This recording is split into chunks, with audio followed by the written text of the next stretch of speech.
డబ్బు తెచ్చావా? లేదు. ఏ మోటార్ సైకిల్ అమ్మలేదా? లేదు. ఎందుకని? అది నేనే అమ్మద్దన్నాను. నువ్వెందుకు వచ్చావు? డబ్బు ఇవ్వడానికి. నాకు డబ్బు అక్కర్లేదు. చూడలడు, నేనేం పరాయదాన్ని కాదు. నా అవసరం కొద్దీ నీ చుట్టూ తిరగడం లేదు. నీ అవసరం కోసం నా దగ్గర డబ్బు తీసుకుంటే తప్ప. నీ డబ్బు నాకేం అక్కర్లేదు. ఒరే మొద్దు మొహమా, నువ్వైనా చెప్పవా? తీసుకో గురు. నా చేతికి ఇవ్వండి అమ్మగారు. చూడు, డబ్బుకేం తొందర లేదు. రుణం తీర్చుకోవాలంటే చాలా మార్గాలున్నాయి. వస్తాను. Sorry, room number 16 bill settle చేయి. చూడండి, ఆమెకి ఇప్పుడు బాగానే ఉంది. చూస్తారా? రండి.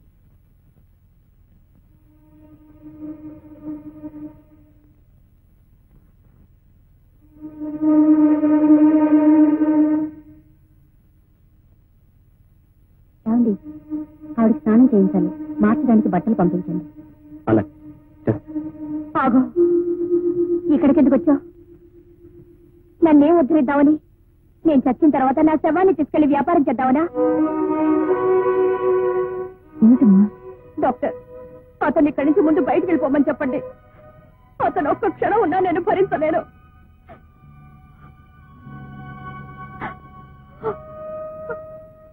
చూడమ్మా, నువ్వెందుకు చావాలనుకున్నావు? దానికి అతను ఎంతవరకు కారణమో నాకు తెలియదు, కానీ అతన్ని ఇక్కడికి తీసుకురాకపోయినా, ఇంత ఖర్చు పెట్టి స్పెషల్ ట్రీట్మెంట్ ఇప్పించకపోయినా, పగలు రాత్రి మాకంటే శ్రద్ధగా నిన్ను చూడకపోయినా నువ్వు బతికేదానివి కాదు. అసలు నీ కోసం వచ్చిన వాళ్ళు గాని, నీ గురించి పట్టించుకున్న వాళ్ళు గాని ఎవ్వరూ లేరు. దిక్కు ముక్కు లేని అనాథల జనరల్ హాస్పిటల్లో పడున్న నేను ఇక్కడికి తీసుకొచ్చి ఇంత శ్రద్ధ తీసుకున్న వ్యక్తిని నువ్వెందుకు ఇలా అసహించుకుంటున్నావో నాకు అర్థం కావడం లేదు.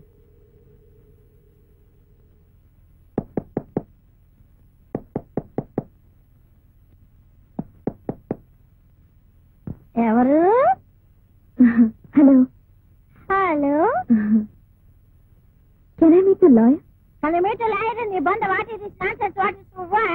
Sorry, Rajamandi, Kakinada, Sagagatta, America, London, Paris, what's why? What's bus standard? What is this? Why? చూడండి, మీరేం మాట్లాడుతున్నారో నాకేం అర్థం కావట్లేదు. ఎంతక్క తెలుగులో మాట్లాడుతున్నావు కదా, పెద్ద అమెరికా నుంచో రష్యా నుంచో దిగేసట్టు ఇంగ్లీష్ లో మాట్లాడుతున్నావు ఎందుకు? తెలుగులో మాట్లాడు. లాయర్ గారు ఉన్నారా? ఎందుకు? ప్రైవేట్ గా మాట్లాడాలి. ఏంటే ప్రైవేట్ గా మాట్లాడేది? పబ్లిక్ వైఫ్ నేను ఇక్కడ ఉంటుండగా. చూడండి, ఇది మీతో ప్రైవేట్ గా మాట్లాడతానంటుంది. ఇదిగో చూడండి, అదే గిజీని పిచ్చి పిచ్చిగా మాట్లాడాలంటే మర్యాద ఉండదు. ఏంటంటే నువ్వు ఏం కావాలి మీకు? నేను లాయర్ గారితో మాట్లాడాలి. లాయర్ నేనే. లాయర్ స్వప్న గారితో మాట్లాడాలి. ఆ స్వప్నకి తండ్రి నేనే. కేసు విషయం ఏదైనా మాట్లాడడానికి ఇదే వస్తండి. కేసు గురించి మాట్లాడాలంటే ఆవిడ అంత పోట్లాడుతుంది ఎందుకండి? అదో పిక్కిలో కేసు అండి. చూడండి, మీరు ఏదైనా కేసు విషయమే స్వప్నంతో మాట్లాడాలని అనుకుంటే ముందు నాతో మాట్లాడాలి. ఆ కేసు టేకప్ చేయాలా అక్కర్లేదా అనేది నిర్ణయించేది నేను. నేను మా ఆయనకు విడాకులు ఇవ్వాలనుకున్నాను. ఇస్తే నష్టం ఏమిటో, ఇవ్వకపోతే లాభం ఏమిటో కనుక్కుందామని వచ్చాను. చూడమ్మా, ఇలాంటి కేసులు మా అమ్మాయి టేకప్ చేయదు. ఏ? వీలైనంత వరకు కలిసి ఉండే కేసులే కానీ విడిపోయే కేసుల్ని ఒప్పుకోదు. లాయర్ అని బోర్డు పెట్టుకున్నాక ఏ కేసు వచ్చినా ఒప్పుకోవాలి. నువ్వు ఒప్పుకో అమ్మా, వెళ్ళురా. ఆ బోర్డు తీసి అవతల పారే. తీసి పారేస్తావు. నువ్వు చెప్పావని. ఏమి డాడీ? ఇవిడ మొగుడికి విడాకులు ఇస్తుందట. ఎవరావిడ పాపం? ఆవిడకి మొగుడే పాపం. మనిషిని చూస్తే తెలుగులే బజార్ మనిషిలాగా. ఎందుకు మాట్లాడారు? అందుకనే ఇలాంటి వాళ్ళు వస్తారని గుమ్మం దగ్గర గోండాన్ని కాపలా పెట్టమన్నాను. గుమ్మం దగ్గర గోండా ఎందుకో మరొకటి గోండా కాదు గోట్ల. అదే అన్నాను, నోరు తిరగలేదు. ఎందుకు అలా కోపడతారు? చూడమ్మా, సమస్యలకు పరిష్కారం చావనుకుంటే ప్రపంచంలో మనుషులే మిగలరు. సమస్యలు వచ్చినప్పుడే సమర్థించుకోవాలి. ఇంకెప్పుడు ఇలాంటి పిచ్చి పని చేయకు. అలాగే. చూడమ్మా, ఇదిగో నీ పెట్టు. నువ్వు అద్దెకుంటూ నీ ఇంటావిడ పంపించేసింది. మళ్ళీ ఆ ఇంటికి రావద్దండి. నేను వాళ్ళ దృష్టిలో చెడిపోయిన దాన్ని. బహుశా వాళ్ళ ఇంటికి వెళ్తే వాళ్ళు కూడా చెడిపోతారనేవో. వస్తానండి. వస్తా.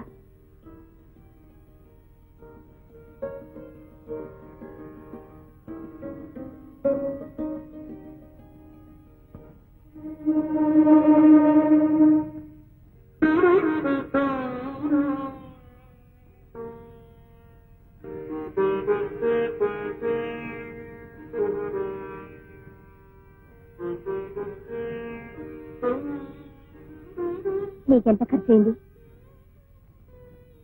నువ్వు నా మీద ఎంత పెట్టుబడి పెట్టావు?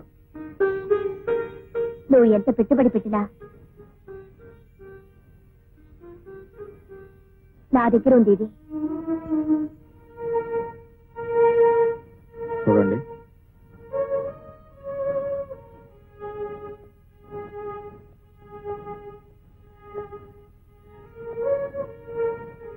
పెట్టుబడి పెట్టడానికి ఇది వ్యాపారం కాదు. వ్యాపారం కాకపోతే ఎందుకింత పెట్టుబడి పెట్టావు? మనసా, చాలా సానుభూత? వస్తుందో బ్రతుకుతుందో కూడా తెలియని దాని మీద ఏ వ్యాపారస్తుడు పెట్టుబడి పెట్టాడు? మరి ఈ వ్యాపారస్తుడు ఎందుకు పెట్టాడో? సారీ, మిమ్మల్ని అడ్డం పెట్టుకుని నేను వ్యాపారం చేయలేదు. నా వ్యాపారంలోకి మీరు తీసుకురాబడ్డారు. దానికి దీనికి ఏమిటి తేడా? రావడానికి చంపడానికి ఉన్న తేడా. మరంత తేడా తెలిసిన వాడివి ఇంత రాక్షసంగా ఎలా ప్రవర్తించావు? మనుషుల్లో రాక్షసు ఏంటో ప్రత్యేకంగా ఉంది. పరిస్థితులే మనుషులను రాక్షసం చేస్తాయి. నా జీవితానికి ఇది ఒక బ్రతుకు తెరువు అవుతుందనుకున్నాను. నా బ్రతుకు తెరువు కొందరు జీవితాలు నాశనం చేస్తున్న నేను కల్లో కూడా ఊహించలేదు. నేను మనిషిని. నాకు సొంత చెల్లెలు లేకపోయినా చెల్లెలు లాంటి వాళ్ళు చాలా మంది ఉన్నారు. నాకు తల్లి లేదు అన్నా, ఉంది. ఆమె తల్లి కాదు, దేవత. నా ఒంట్లో రక్తం ఉంది కాబట్టి నేను చేసిన తప్పు తెలుసుకోగలిగాను. నా ఒంట్లో నీరుంది కాబట్టి నీ పరిస్థితి చూసి కన్నీరు కార్చగలిగాను. చూడగలను, ప్రతి మనిషి ఏదో ఒక పరిస్థితిలో ఏదో ఒక సందర్భంలో తప్పు చేసుకుంటాడు. తన తప్పు తను తెలుసుకున్నవాడు మనిషి అవుతాడు. తన తప్పు తను సరిదిద్దుకోగలిగిన వాడు మానవుడు అవుతాడు. నేను చేసిన తప్పు వల్ల నీ జీవితం నాశనమైంది. మళ్ళీ నీ జీవితం నా ద్వారానే బాగుపడాలి. అవకాశం నాకు ప్లీజ్.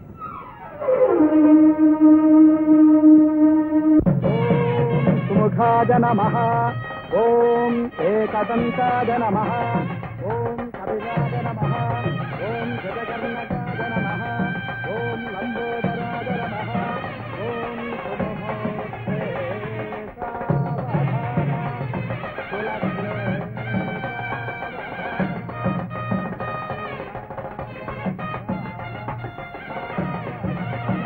నమస్కారం. నమస్కారం. ఇదిగోండి మీ డబ్బు. ఇదేమిటి? మీరు ఇచ్చిన 10,000. ఈ 10,000 వల్లే ఆ అమ్మాయి జీవితం నాశనం అయింది. మీ 10,000 మీరు తీసుకున్న ఆ అమ్మాయి జీవితం నిలబెట్టింది. 10,000 ఏంటి? నేనివ్వడం ఏంటి? నా వల్ల అమ్మాయి జీవితం నాశనం కావడం ఏంటి? అదేంటి సార్ అలా మాట సార్? ఆ అమ్మాయి మీ అబ్బాయిని ప్రేమించింది. ఆ అమ్మాయితో నాకు ఏ విధమైన సంబంధం లేదని మీకు తెలుసు. కేవలం మీరు 10,000 ఇవ్వడం వల్ల నేను అబద్ధం సృష్టించి చెప్పాను. ఇప్పుడు అమ్మాయి జీవితం నాశనం చేశాను. ఆ అమ్మాయిని మీ అబ్బాయికి పెళ్లి చేస్తాను. నీతో సంబంధం ఉన్న అమ్మాయిని మా అబ్బాయికి ఎలా పెళ్లి చేస్తావయ్యా? లాయర్ గారు అలా చెప్పంటే కదా నేను చెప్పాను. లాయర్ గారు? లాయర్ గారు చెప్పడం ఏంటి? ఇక్కడే ఉన్నారు, వెళ్ళి మాట్లాడు. లాయర్ గారు,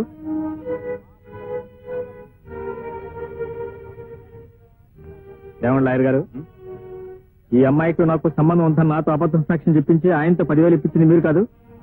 ఏమిటి శర్మ, ఇతను కోర్టులో చెప్పింది అబద్ధం సాక్ష్యం? భలేవారు సార్ మీరు. నేనేమిటి అబద్ధం సాక్ష్యం చెప్పించడం ఏంటి? ఇన్నేళ్ల నా సర్వీస్ లో నేను ఎప్పుడైనా అబద్ధం సాక్ష్యం చెప్పించడం చూశారు సార్ మీరు? ఏమయ్యా, నువ్వు నేను ఎప్పుడు కలుసుకున్నావు, ఎప్పుడు మాట్లాడుకున్నావు? ఈ కేసుతో నాకు సంబంధం ఉంది, నేను సాక్ష్యం చెప్తాను అన్నావు. సరే రమ్మన్నాను, వచ్చావు, సాక్ష్యం చెప్పావు.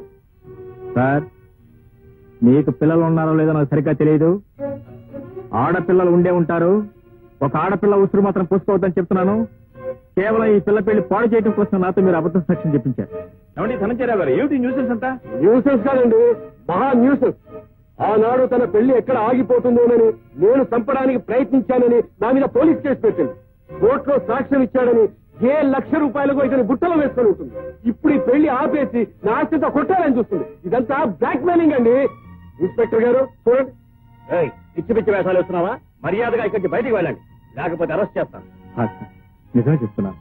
కేవలం నా ఒక్క అబద్ధం సాక్ష్యం వల్ల అమ్మాయి జీవితం నాశనం చేయకండి. అంటే నువ్వు చెప్పిన అబద్ధము సాక్ష్యాన్ని దృష్టిలో పెట్టుకుని నేను తీర్పు చెప్పానంటావా? అంటే మేమంతా అసమర్థులు అంటావా? అబద్ధము సాక్ష్యం ఏదో నిజమేదో మాకు తెలియదంటావా?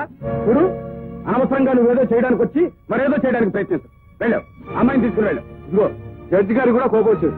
వెళ్ళు, వెళ్ళవయ్యా. చూడు తమ్ముడు, నా మాట నమ్ము. నాకు కల్పనకు ఎలాంటి సంబంధం లేదు. కేవలం నీకు కల్పనకు ఉన్న సంబంధాన్ని చేకొట్టడం కోసమే నీ నాన్న డబ్బారు చూపించి నాతో అబద్ధం సాక్ష్యం చెప్పించాడు. ప్లీజ్ నా మాట నమ్ము. నాకు ఆ అమ్మాయికి ఏం సంబంధం లేదు. ఆ అమ్మాయి జీవితం నాశనం చేయదు. ఆ అమ్మాయి జీవితం నాశనం చేయొద్దంటావు, మరి ఈ అమ్మాయి జీవితం నాశనం చేయమంటావా? అంత పవిత్రురాలైతే నువ్వే కట్టుకో.